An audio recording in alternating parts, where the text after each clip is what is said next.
আসসালামু আলাইকুম সবাইকে, কেমন আছেন সবাই? আজকে আমি ২টা ফেলে দেওয়া কলা দিয়ে কলার পারফেক্ট বড়া তৈরি করে দেখাবো। আমি এখানে ১ কাপ আটা নিয়ে নিয়েছি, ২টা কলা নিয়ে নিয়েছি, পরিমাণ মতো চিনি নিয়ে নিয়েছি, অল্প একটু বেকিং পাউডার নিয়েছি, নিয়ে স্বাদ মতো লবণ দিয়ে আমি পারফেক্ট একটা ডো তৈরি করে নিব। এখন আমি একটা প্যানে তেল গরম করতে দিয়েছি। তেলটা পারফেক্টভাবে গরম হয়ে গেলে এখানে আমি এক এক করে কলার বড়াগুলো দিয়ে দিব।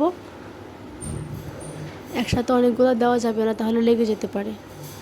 এখন আপনাদের কাছে একটা রিকোয়েস্ট থাকবে, প্লিজ আমার চ্যানেলটাকে সাবস্ক্রাইব করে রাখবেন। এখন আমি একটা পাশ ভাজা হয়ে গেছে, আমি এখন একটা একটা করে উল্টে নিব। সাবধানে উল্টাতে হবে, না হলে আবার ভেঙে যেতে পারে। আমি একটু বেশি কড়া করে খাবো, সেই জন্য আমি এগুলোকে খুব কড়া করে ভেজে নিচ্ছি। আপনারা চাইলে আর একটু হালকা ভেজেও নামিয়ে নিতে পারেন, তাতেও স্বাদ নষ্ট হবে না।